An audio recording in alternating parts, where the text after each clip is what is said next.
40 minutes is a long time to play a game hard. Yeah, yeah. It really is. And a lot can change in a heartbeat, like if you're just playing as hard as you can. And if you're not used to playing as hard as you can, you'll get exposed.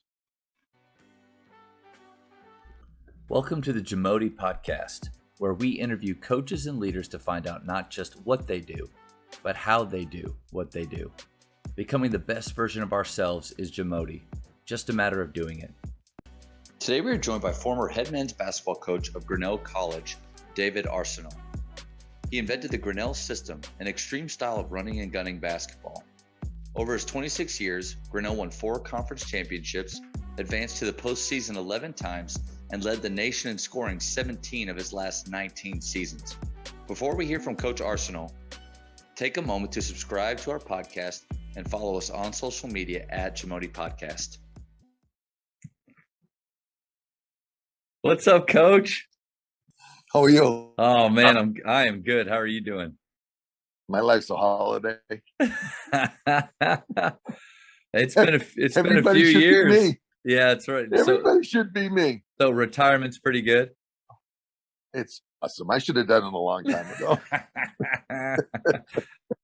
Man, it's been a few years since I've seen you at your son's D-League game. That's when I met you face to face. Yep, a long time. It's what's funny is right behind me. Let's see, right there, that top shelf, and then I had this book right over there too. It is. I call that just my speed shelf, and it has all of the thin books of the system that you gave me, and then oh gosh. Yeah, the one coaching the system by those the two coaches that Porter and yeah, I have that. My dog chewed the cover off of it, so it looks like I've been, but I'm telling you, I was able to. So I played at Baylor, and I've been able to interview Coach Drew and some of those guys, and that's been really fun. But when I made my list, I mean, you're up near the top of it because I really consider you to be one of the geniuses of the game. And I know you're humble, and I know you're not gonna accept that or anything, but just that's how I feel. And so thank you for your time today. Sure. You must be very excited to be a Baylor alum right now.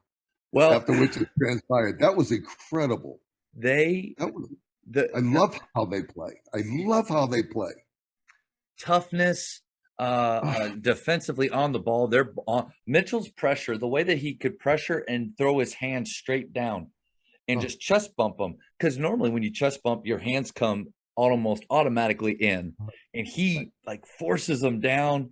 Unbelievable. And then they're so skilled on the offensive end with their guards, the way they shoot it and attack, and beautiful basketball. So good at just game to game recognizing who had the mismatch. Yes. When Mitchell would pull Timmy out and they just all went like this, and it was a little bit almost like NBA game where they're gonna find the switch, the mismatch they want, and then go. It was awesome.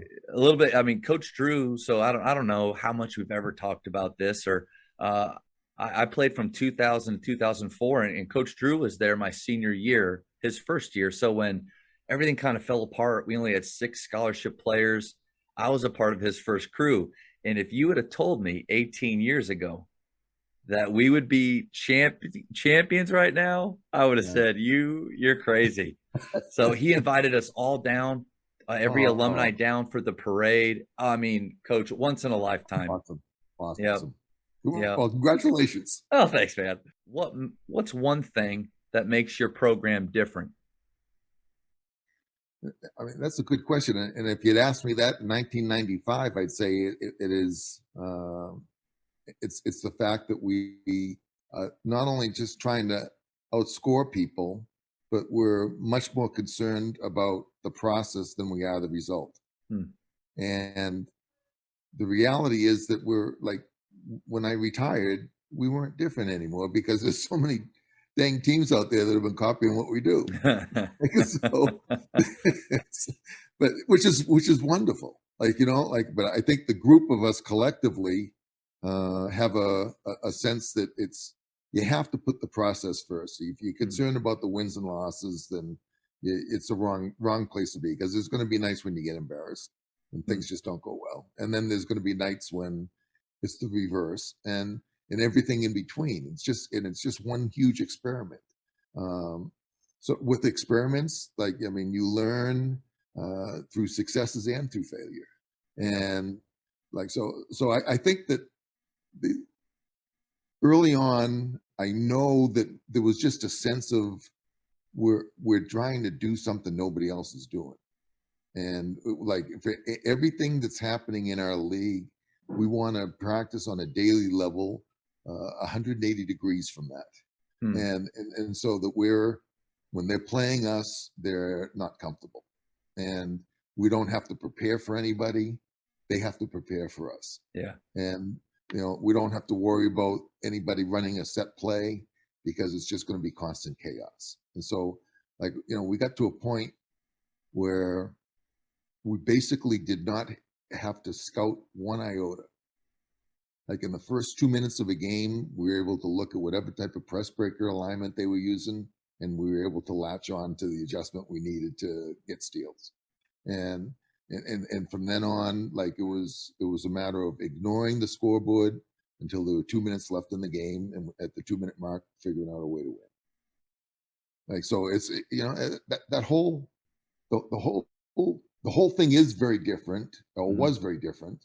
Um, it's I think it's I don't think it's so different now. Like, I think there's a lot, even at the NBA level. Of there's a lot more of free and easy. Mm.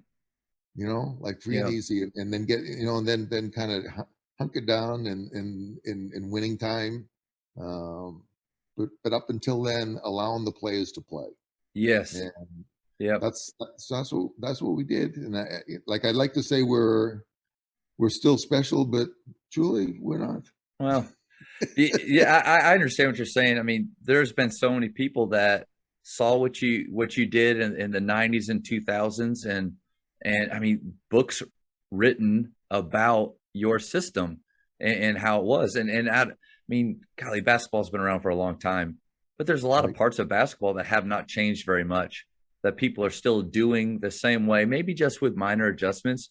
But you did seem to come out of Grinnell, out of middle of nowhere, with this new idea and new way to play and look at the game outside the box. So you just talked about the process. Well, when you're putting in that process and there's ups and downs, you see the vision. How did you keep your players focused and believing in the vision that you could see? I mean, you have to understand. I inherited that had 25 consecutive seasons, Mm-hmm. and won a total of 4 games in the 3 years before my arrival. And so, anything that we did positive, like, and it was, it was something they could latch onto, and it helped their self-esteem. Mm-hmm. And in fact, the verbiage we'd use to justify what we're doing was, we just wanted people. We didn't care about the loss. We just wanted the players to come out of the game something positive to think about, Mm-hmm. and and we were able to do that. Like, and it was pretty funny that we actually started winning, because we didn't really, that wasn't the goal. And um, I've I, seen I you think say that in videos before. It always makes me laugh or it makes I me know, smile. like, Yeah. that was not the goal. Like, the goal was really just trying to, keep the people would quit if they didn't play. Um, People would sulk when they lost. They'd give up 10 minutes in the game as soon as another team had a reasonable spread, Mm-hmm. and it just wasn't fun. Like, and so, like, we're just trying to instill something different in them um, to hopefully get them excited enough to work out in the off season and get better. Yeah. And it turned out to be the right fit for that group. And then when we had a little success with it, then other people started to imitate it. But you know, honestly, I think the toughest thing to have been able to do with that was, like, there were times when I thought we might have a better team playing a different style, Mm. and I was supposed to be some kind of guru, and I couldn't change. And so the toughest thing was consistently trying to reinvent the wheel and get them energized, especially after like some of the records we set are going to be really hard to break. Mm, And yeah. it turned into what we do now. You know, it's like it's to stop there from being tedium. I just think it. I was happy with the fact that we were able to sustain for so long and still being sustained, and Yeah. it's still the experiment is still growing in its own direction. You know, and that Has your son, I'd love to get to talk with him as well. Has he taken it kind of as his own now and is experimenting even more? yes, he's taken a step backwards from the conservative because he's a little bit more conservative, a little bit more wants to win, Hmm.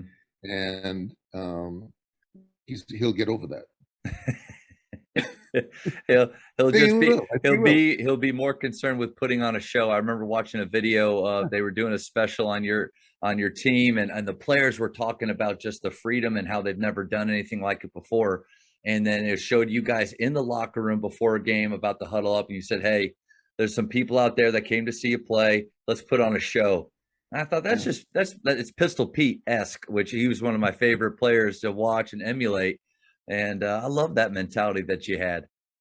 Yeah, like and I think I think you know, with age, he'll graduate towards that same likeness. Mm, You get you think you're making a difference, and you're understanding the checks and balances and the late game situations and trying to outcoach other people, and eventually you realize that there's a lot of other good coaches out there. You know, like I mean, and sometimes you're going to succeed, and sometimes you're not, and some of your players are going to respond, and some aren't. So why not have fun? Like have fun and it's be and do something that, like you like said, when people come to play you or people come watch you play, they leave knowing that's not what you normally see and right. what's out there. It's amazing how many times that people will come and watch our games for the first time, and and the script is generally the same. Like Mm, you know, the first 10 minutes of a game, we're getting outscored.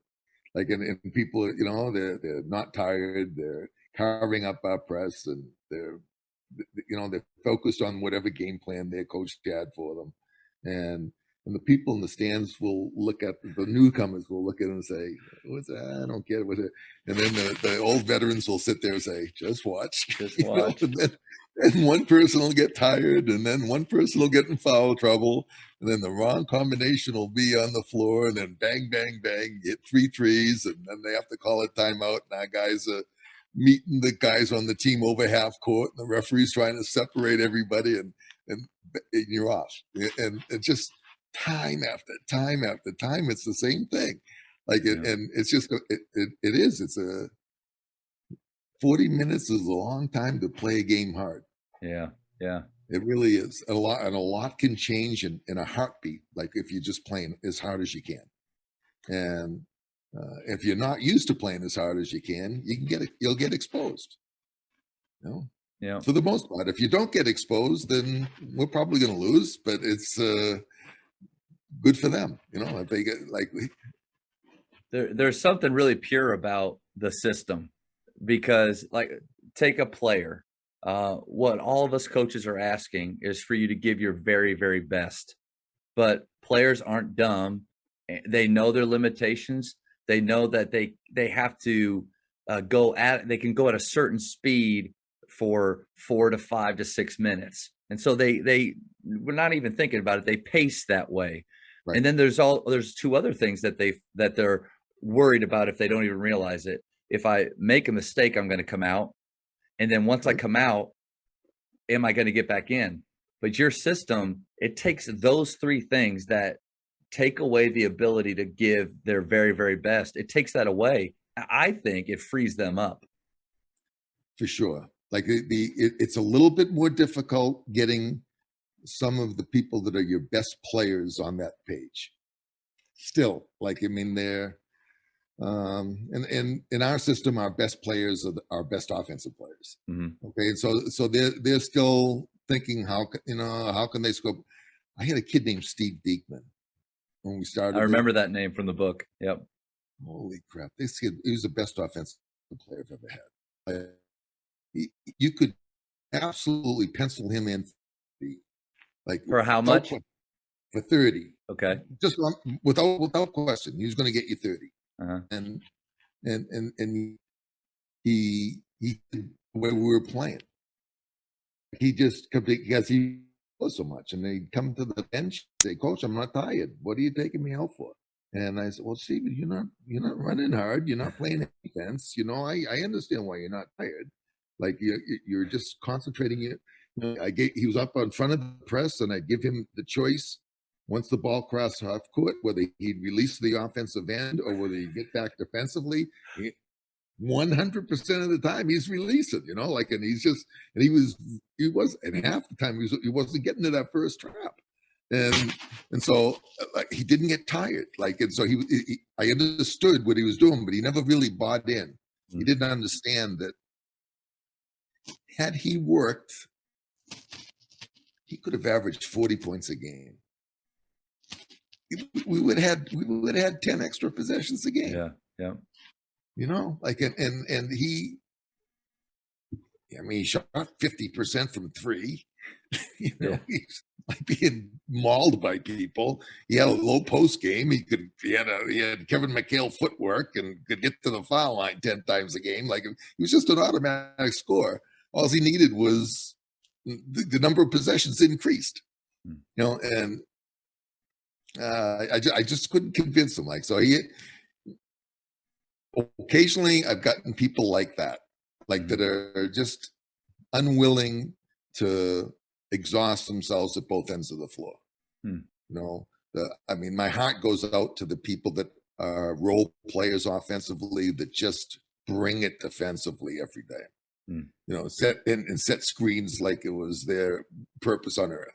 Those kind of guys are just, those are the ones that I probably stay in better contact with through the years. Interesting. I just love the raw energy they had. Yeah. The sacrifice. Yeah.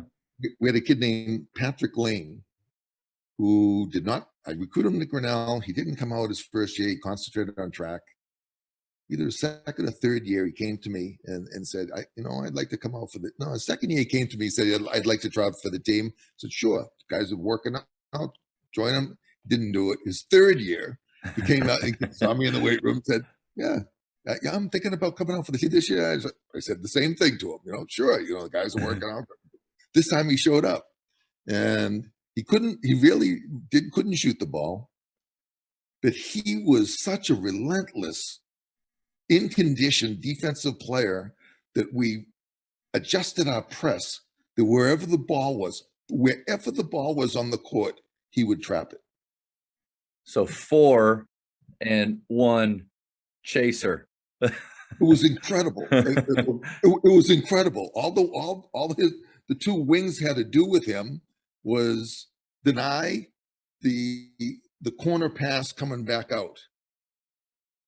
Because he was going to it and then release as soon as they thought we have an advantage, and we won the conference championship easily. Yeah, it was just it was incredible. He as a one-person defensive player, he just totally messed everybody up and gave us a different look.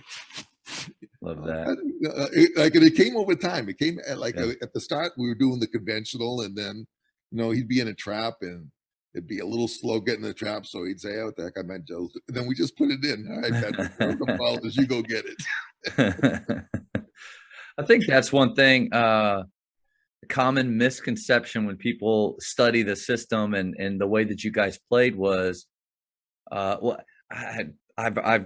think I've heard other people, maybe even interviews where they're talking about the system, say something, well, they haven't won a national championship, as if that's the only marker for a successful program. But you did win conference championships on top of leading the nation in scoring however many years. So it did lead to success. It's not like it was just, we're just gonna have fun. Yeah, you have to define success. Yeah, success to me is When we have our alumni game every fall, people people travel thousands of miles to get back to it. Like and they just they come from everywhere, and it's just because they had fun, Yeah. and they've and everybody that leaves the program generally has a DVD that they're going to be able to show their grandkids that shows them doing something special. And that means way more to me than a national championship.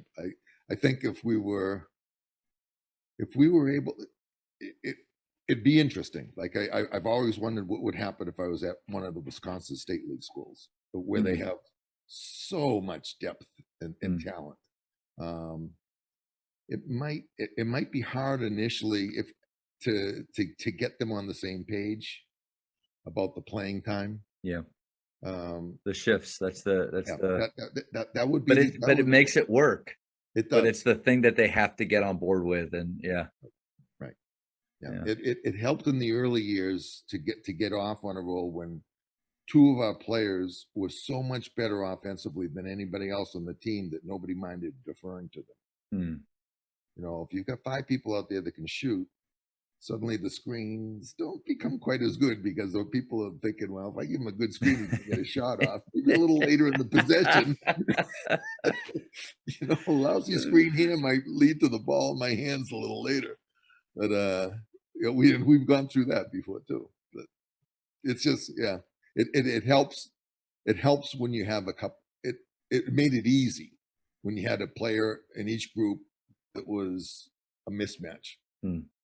Yeah. against whomever, Yeah. and you could just all you needed to do really was get him the ball. The Jamodi podcast is powered by Sideline Interactive. Sideline Interactive is the leading manufacturer for high-quality, innovative scoring tables and LED video display boards that help coaches and schools bring more excitement to fans, create huge fundraising opportunities, and make their jobs easier.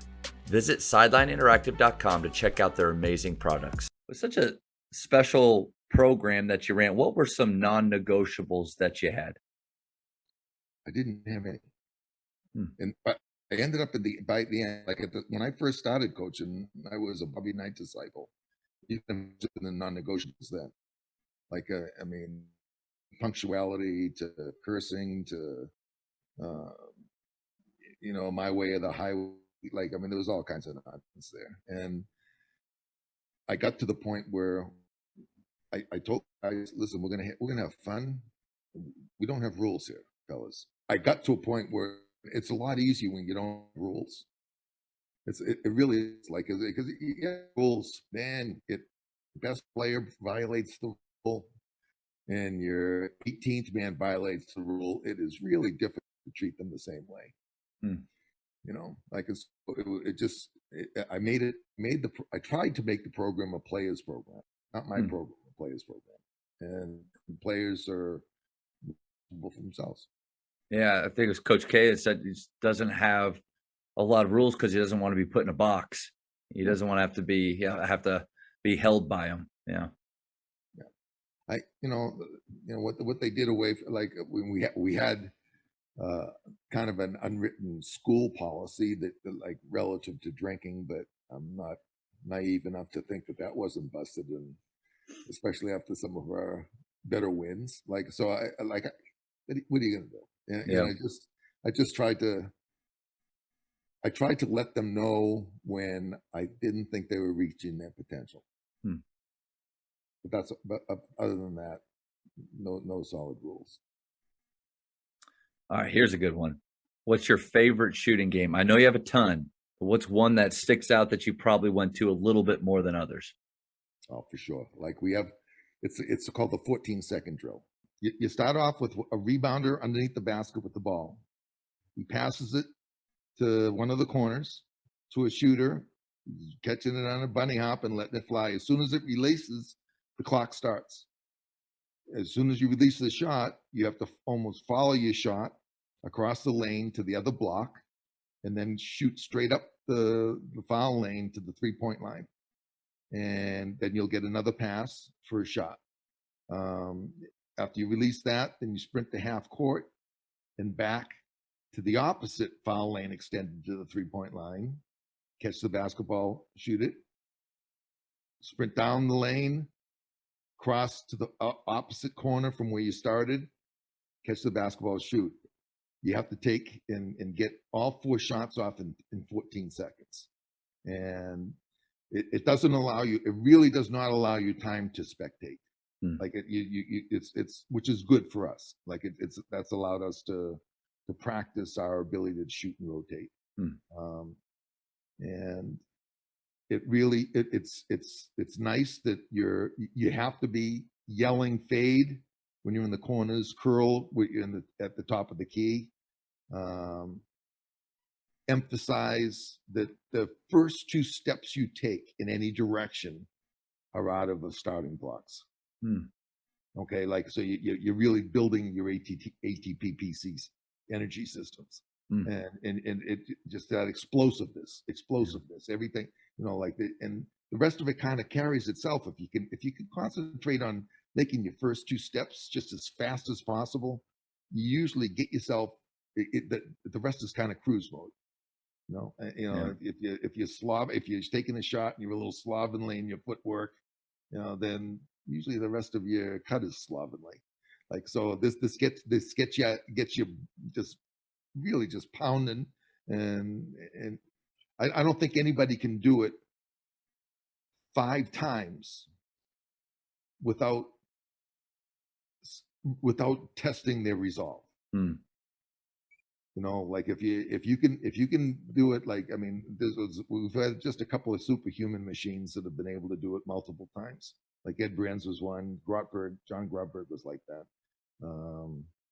Jeff Clement was like that. Like those guys could just fly forever. I don't know how they do that, but they could. Like my son was like, there's no way. Yeah, he's doing 3 times, man, and he's calling for the respirator.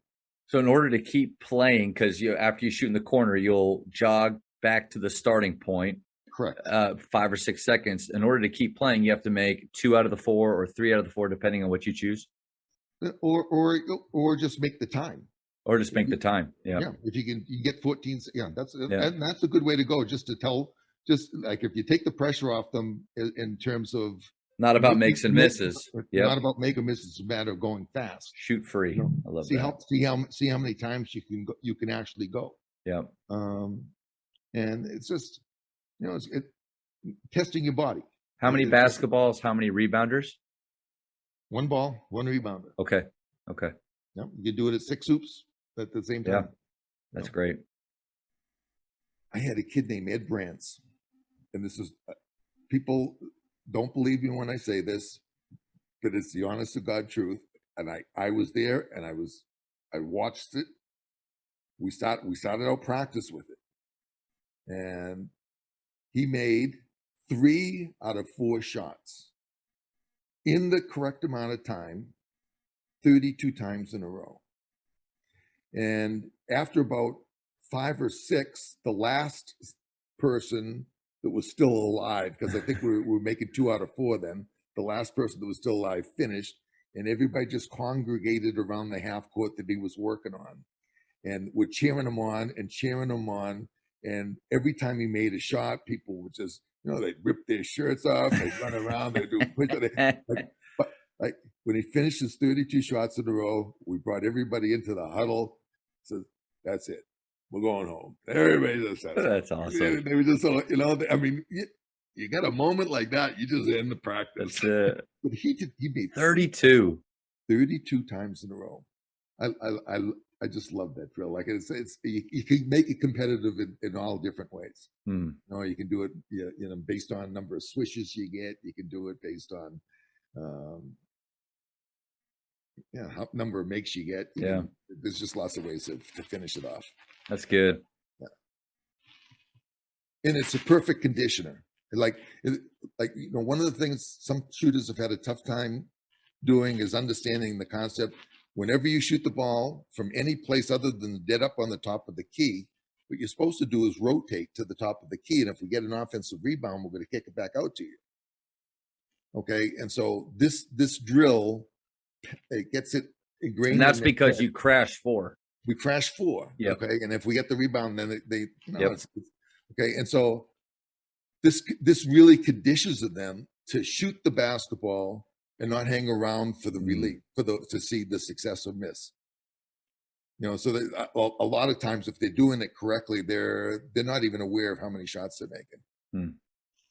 They're just trying to move as quick as they can to that second spot. So it stops anybody from shooting and just holding their hand up, and measuring it, looking at it. We don't have any of that, because as soon as you shoot it, you release it to your next spot, and so it allows us to get into transition to post shot.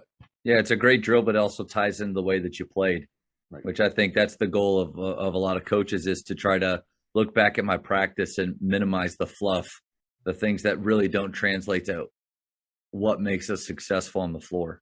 Yeah, and it's a great condition with a ball. Like, people don't mind running so long as there's a shot at the end of it. Good call. That's a good call. Coaches, the Jamodi podcast is powered by Biology. What's your BSA score? The Biology Skill Assessment is the only verified skills metric endorsed by the NIA and NJCAA to discover and develop the best talent for your team. This 10-minute, 100-shot test can be taken for free today on the Biology mobile app. Elevate your game. How did individual skill work into your daily practice?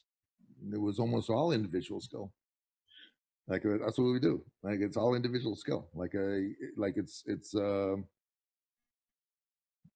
We'll usually take 20 minutes at the end of our practice to do something team-wise, and then everything leading up to that is individual. And it might be like the objective is to learn how to play without recognizing you're being defended. You like, so everything that we do skeleton wise, everything it's straight imagination.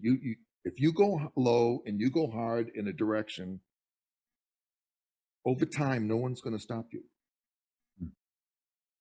If you continually do that, if you'll go low and hard every single time you're asked to dribble penetrate, over time, you will succeed, because another team will get in foul trouble, in which case they're going to become a little bit self-conscious about how hard they should guard.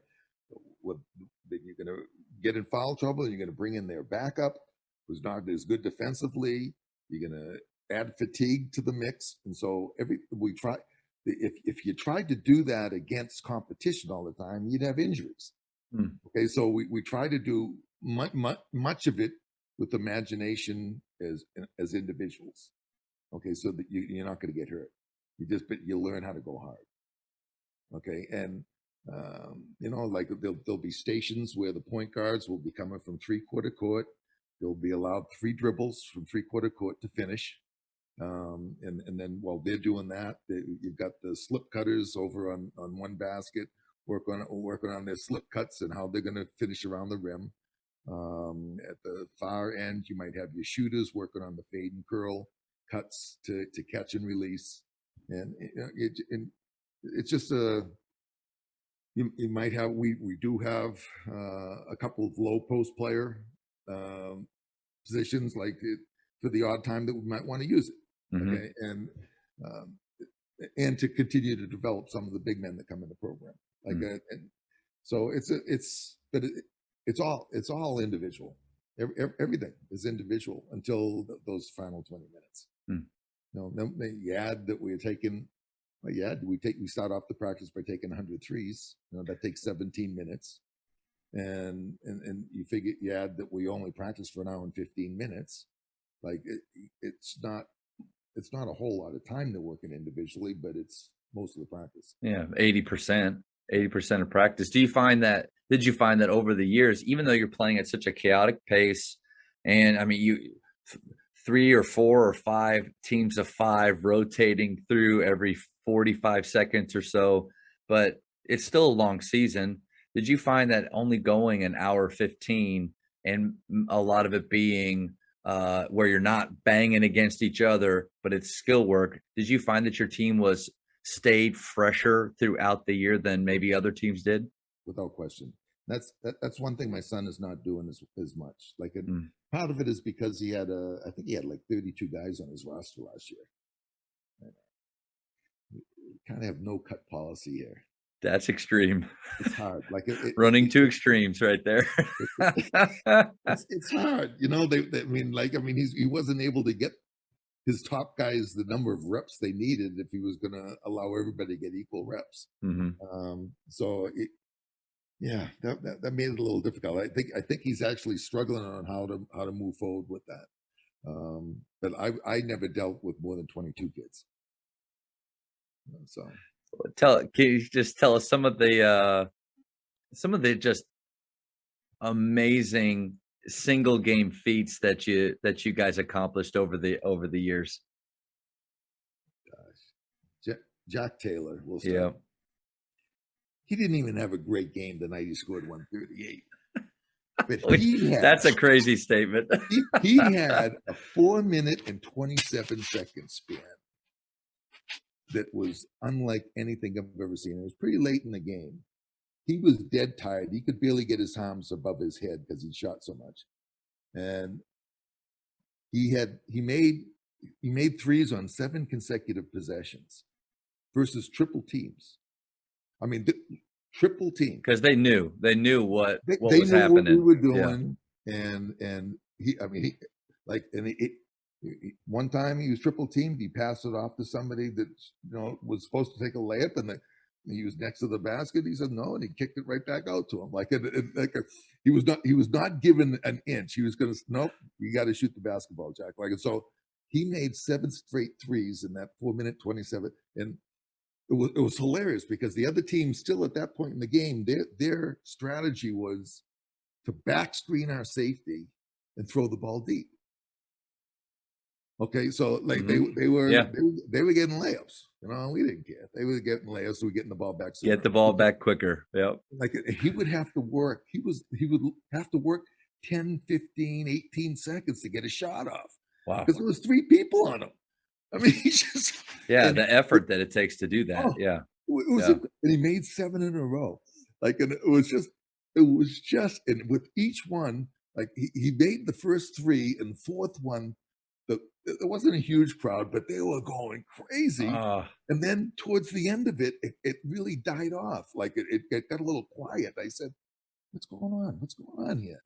A couple people aren't going nuts. Our bench was going nuts, but everybody in the stands had their cell phones out. Everybody was recording it. It was just hilarious, they couldn't share and record at the same time. It was the most breathtaking thing I've ever seen. That's beautiful. The game ends. It's 2 days before Thanksgiving. We're now on Thanksgiving break. Jack goes, "Coach, I'm gonna probably be heading out like early in the morning, but Jack, I'm sorry, man, you're not going anywhere. You have no idea what's about to happen. You are about to be besieged by ESPN." Yeah. I didn't know. Yeah, you better call your mom. She wants Thanksgiving. She's having it in Grinnell.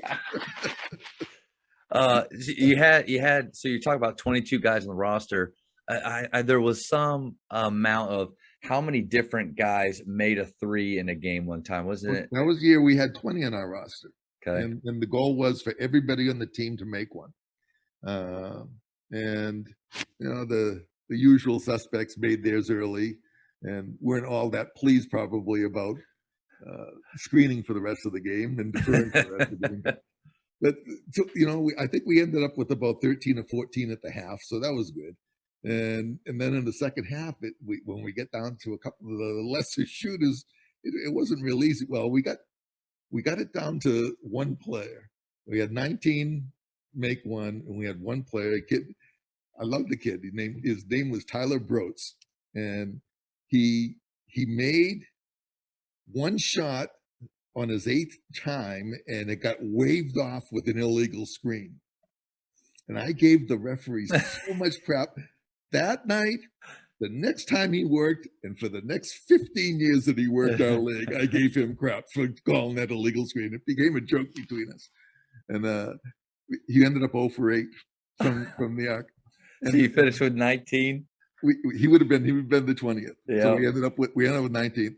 Poor Tyler, after that year, I don't think it was related, but he transferred after the end of the year. So people never let him forget it. he was still in touch with a lot of the teammates because he was a really nice kid, but he didn't come back to Grinnell. We could, yeah. Like I did have I thought about one time seeing if we could take and have every one of our shots taken from the arc. Never shoot it too. Yeah. Like I thought, but I'm convinced that somebody would have stepped on the line. Not the defense would have done something to stop it. No, your own players. Somebody would have stepped on, and it would have just infuriated and me. then they would have transferred the next year because they shot it too. Oh, that would have been a very a cool goal.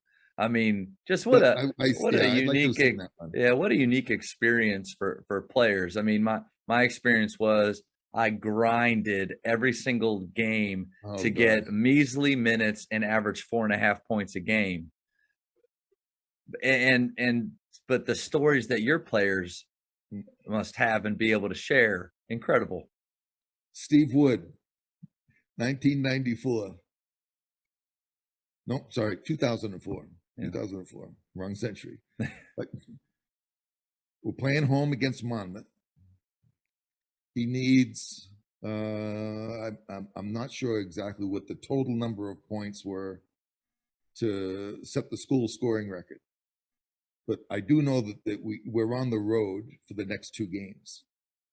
And so we're making it, Steve, if it's close, we'd kind of like you to do it. Well, with 10 minutes to go, he needs 26 points. And we have a timeout called that we're playing Monmouth and we're beating them pretty handily.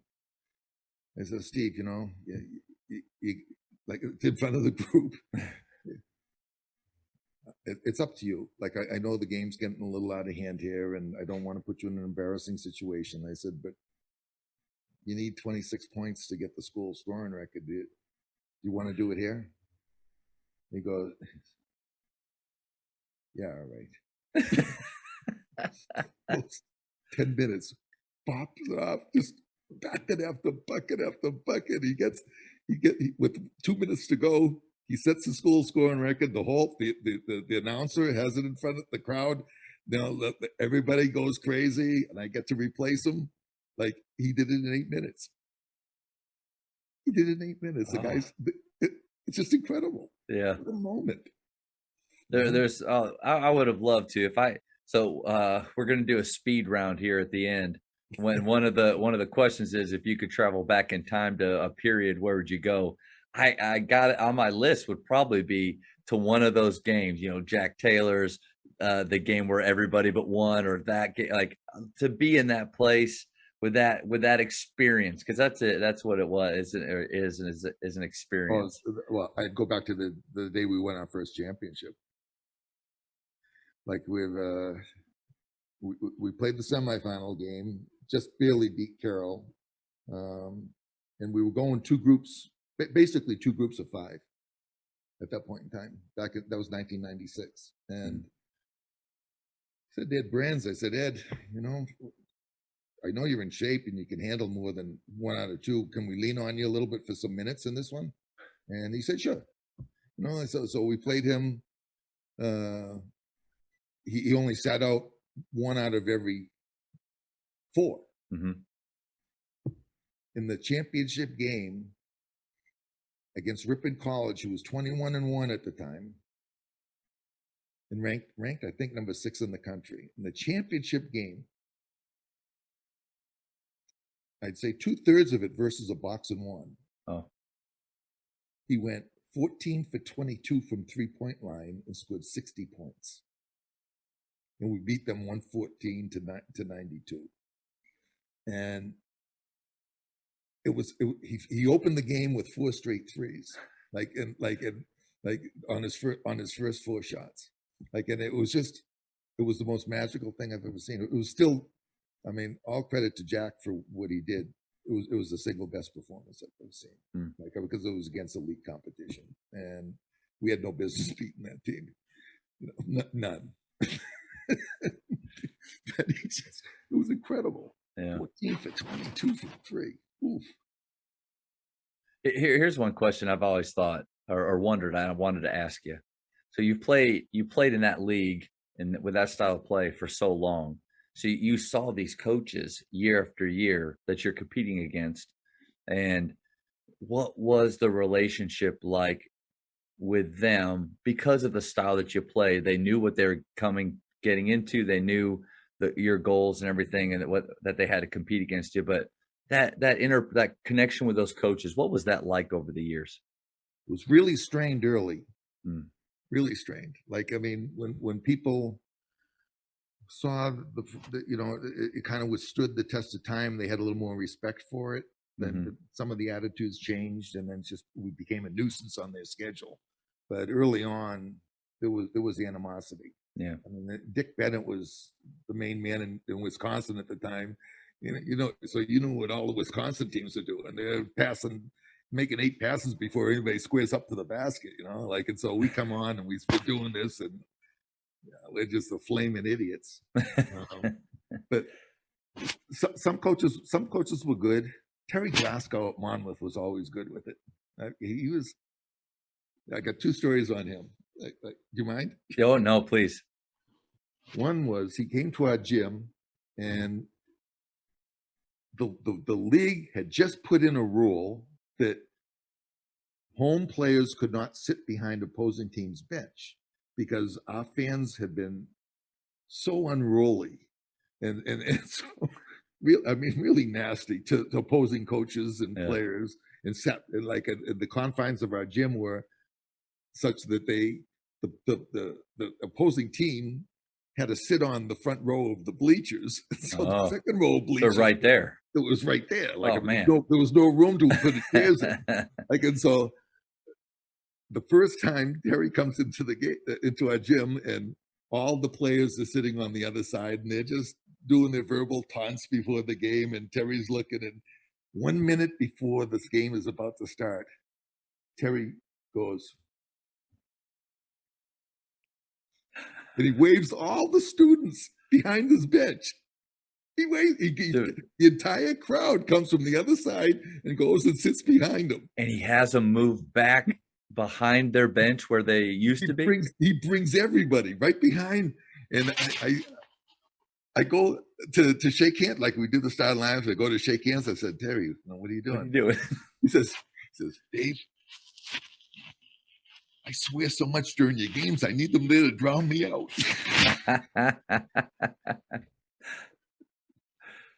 Oh, God.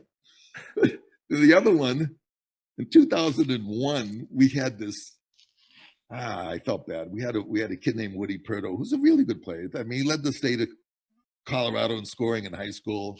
Maybe not a pure 3-point shooter, but he could get out there okay. And he went in a shooting slump. And he's the only one I've ever had that went in a shooting slump and never came out of it. The whole year. Yeah. He had one season game against Indian Hills, where he made 12 threes, and then after that, I mean, it was like 3 for 25, 3 for 19. Really bad stuff. Like, he wasn't the best defensive player, so it wasn't like he was gonna, wow, make up for it. Yeah. No, so he just dragged the team down. We had a bad year, and at Christmas time, I sent the guys home, and everybody was so depressed. I swear, none of them worked out over Christmas time. They came back. It was the worst shape I'd ever seen them in. It was incredible. Like, what they'd left and what they came back after 3 weeks was like just incredible. And so I said, well, that's it. You guys don't deserve to play the system. I'm not going to let you do it. Like, so we're going against Monmouth at Monmouth, and I said, hey, I know what Monmouth's going to do. They're going to pack in their little zone there, and I want the point guard to dribble over half court and put the ball in his hip till 10 seconds, and then. What did that coach think? He's looking, and I in my heart of hearts, I'm thinking this gives us the best chance to win. I mean, I know it only takes us 10 seconds to get a shot off, but like, I mean, we're not going to be able to run because they were in just dreadful shape. And so the game is it's just a brutal game. We end up losing like something like 60-59. I don't That's remember. not a Grinnell score. That's not a Grinnell score. The next day, I look in the USA Today, and there's a caption in sports: Monmouth's Glasgow gets his 500th win, holding Grinnell 50 points under their average. I didn't know it was a milestone for the whole son of a gun. Jeez, that was not the game to choose to send a message. I didn't read the print. So playing a style centered around individual skill work and shooting, what were off-season expectations for your players? Depending on the player. Okay. Like, we've had a lot of scorers that wanted to play overseas, and I told them, if you're serious, then I have to find a way to be able to get your minutes up, to get the stats that you want, because we're Division III, and if you're not posting, superhuman statistically, then you're not even going to get a bite.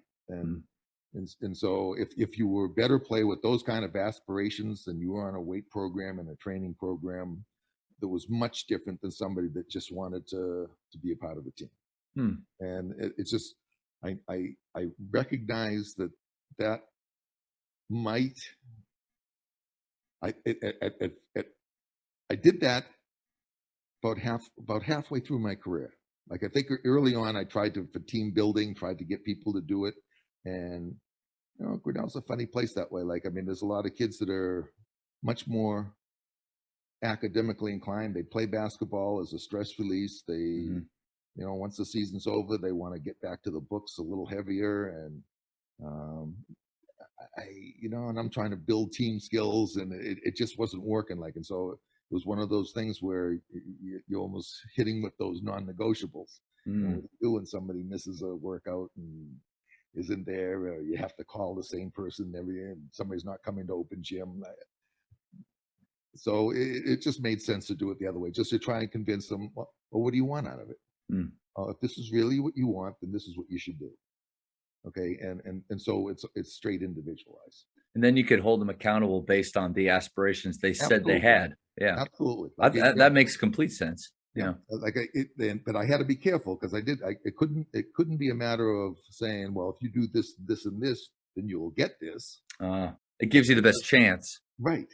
Right. It gives you a chance. There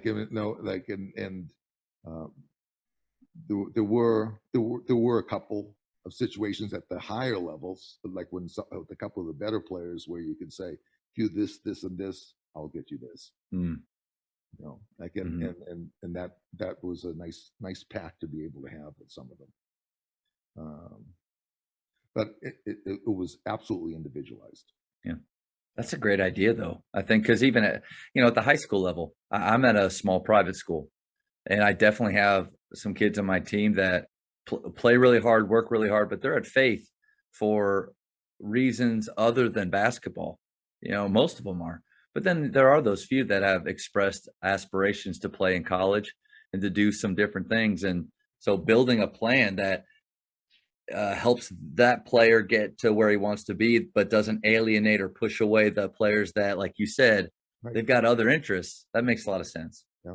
And it actually really does help if you've got people that want to play another sport. The Jamodi podcast is powered by The Laser, the most advanced basketball training system ever created. It's designed to help players develop their change of speed, pace, and direction.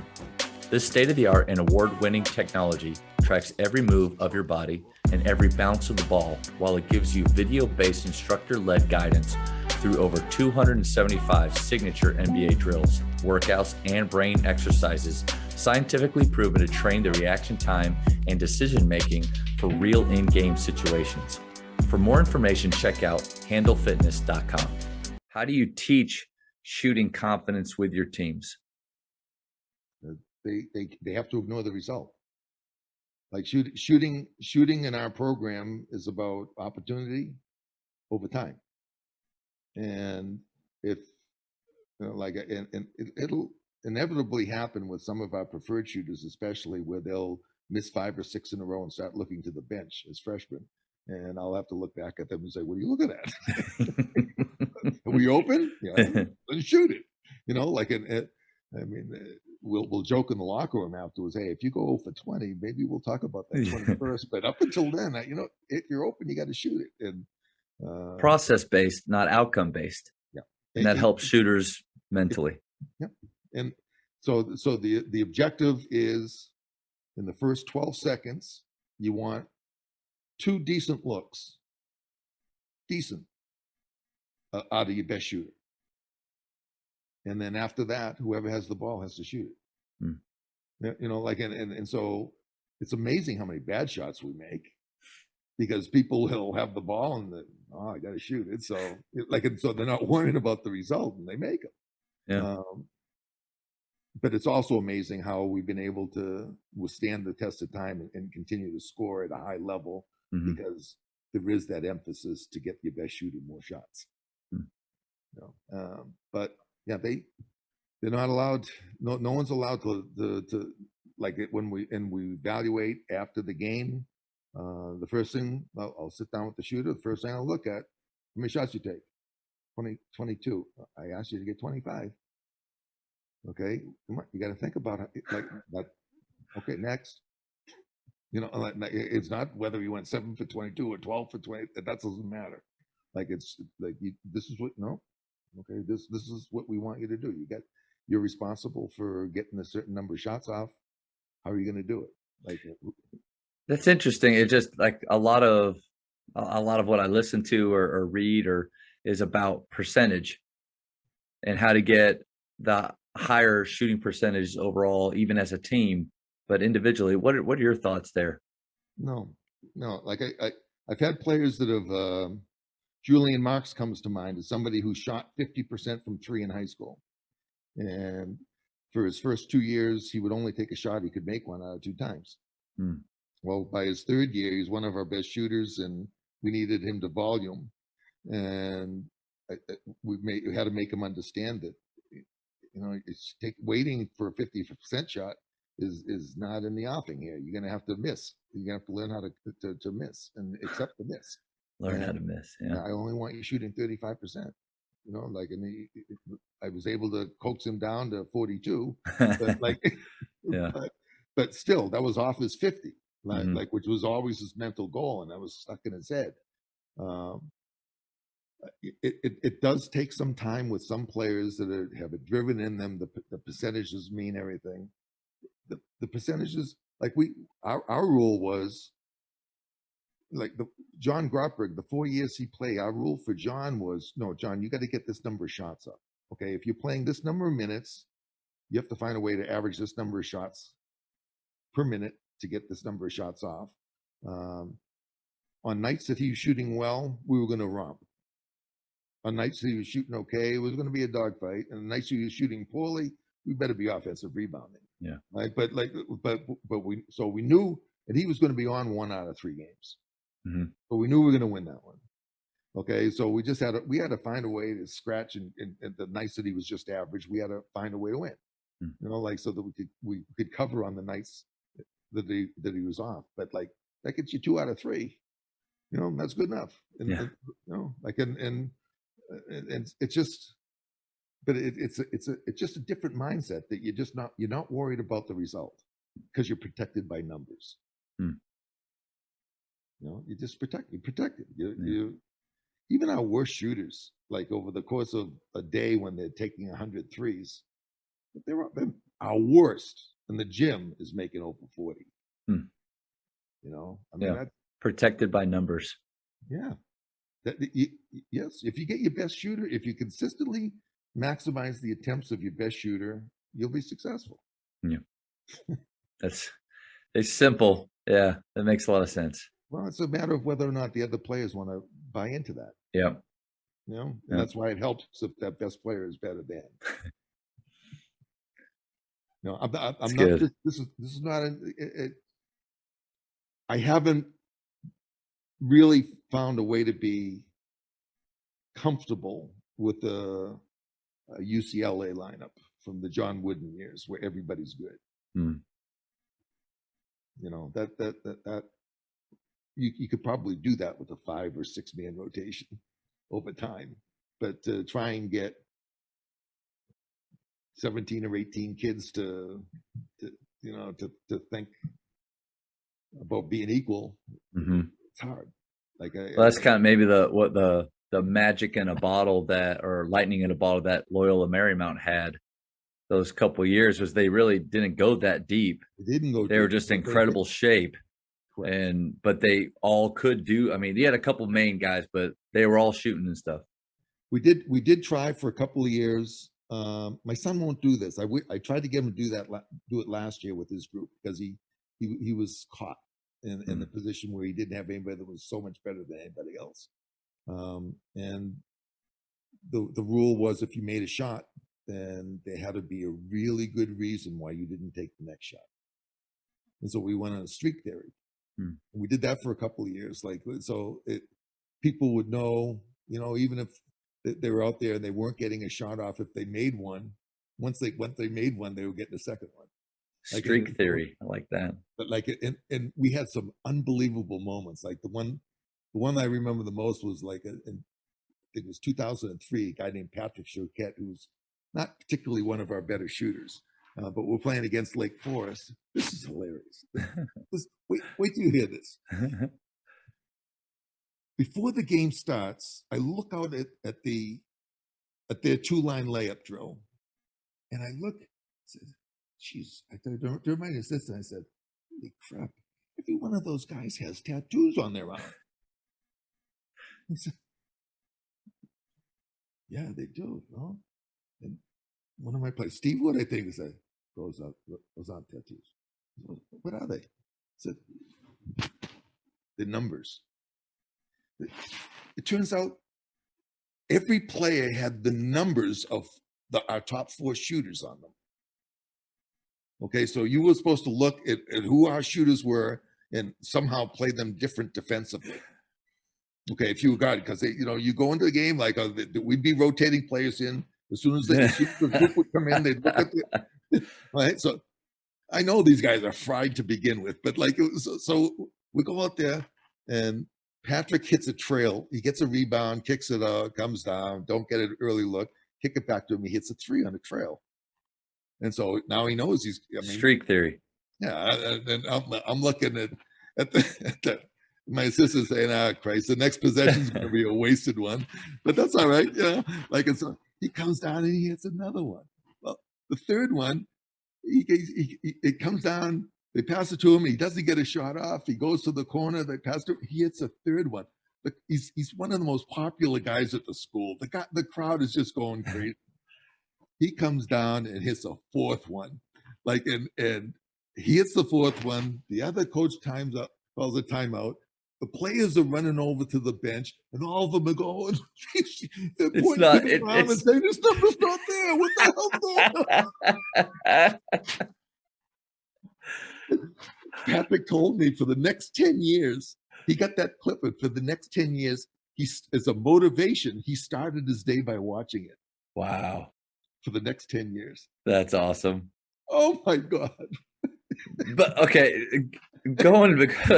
there is something in there, that the streak theory. We play a free flowing off a make or a miss or a steal. Whenever we possess the ball, live ball, they're going and they have spots to run to. We're trying to up it or attack the paint, looking for kicks and early threes. There's just no such thing as early. It's the best shot as fast as possible.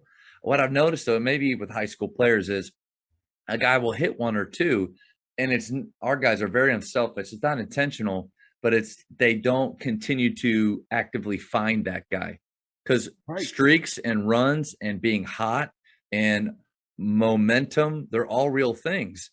And this is a way to maybe even capitalize on that more without telling that, hey, get the ball there. It's a great idea. If you have balance, it's a really good idea.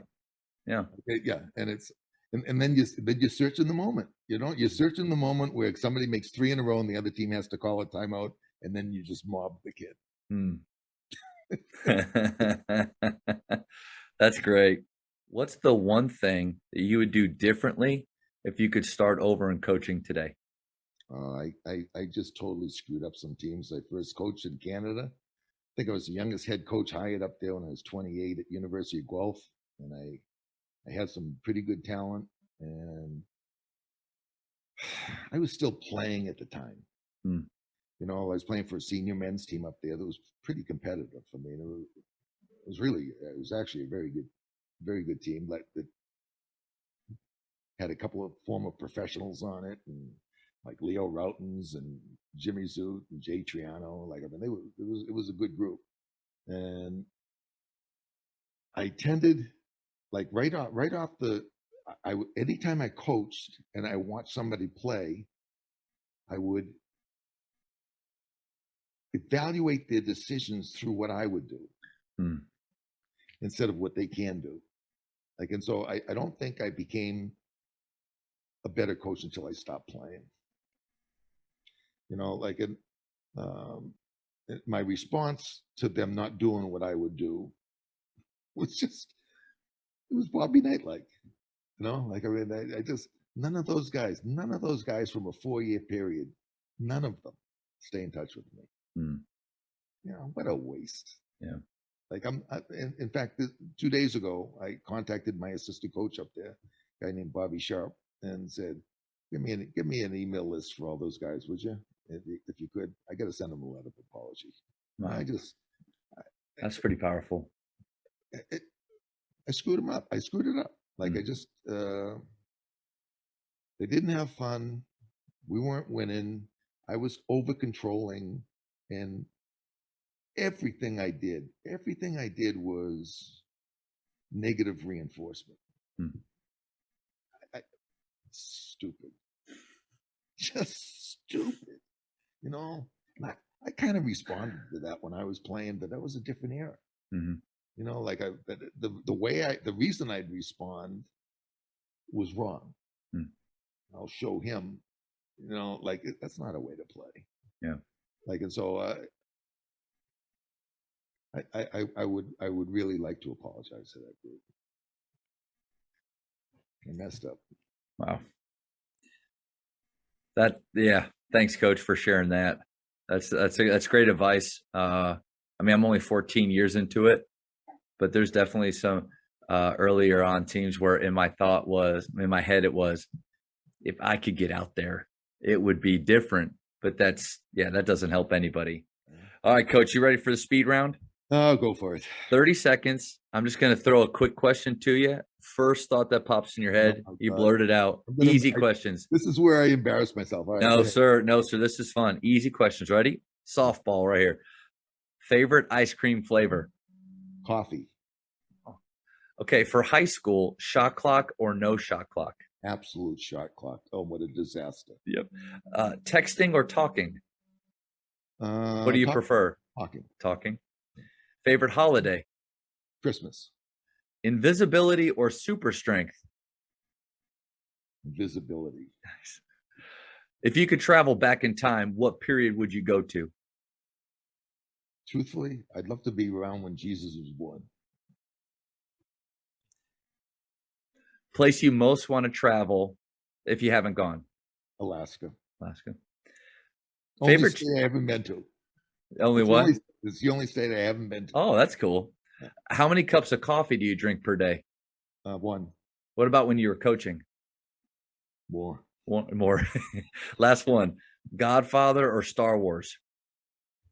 Oh, gosh. Godfather. Nice. Coach, I'm going to be honest with you. This was, for me, an absolute blast. I hope you get something out of it. Man. Whoever follows you, I hope they get something out of it too. Oh, Coach, there's so much gold there. I knew it. Because I've been a fan and I've listened to your DVDs and read the books but just getting to the fact that you would take the time. I mean, I'm nobody from Texas, but you know what I'm saying, that you take the time. Like because of everything that you've done, like when I'm there, I need to remember to be available and to pour into younger coaches. Because, man, that's impressive that you did that today. Thanks. Nice talking to you. Thank you for checking out today's episode. Please take a moment to subscribe to this podcast, share it with your fellow coaches, and find us on social media for what's coming up next on the Jamodi podcast. It's just a matter of doing it.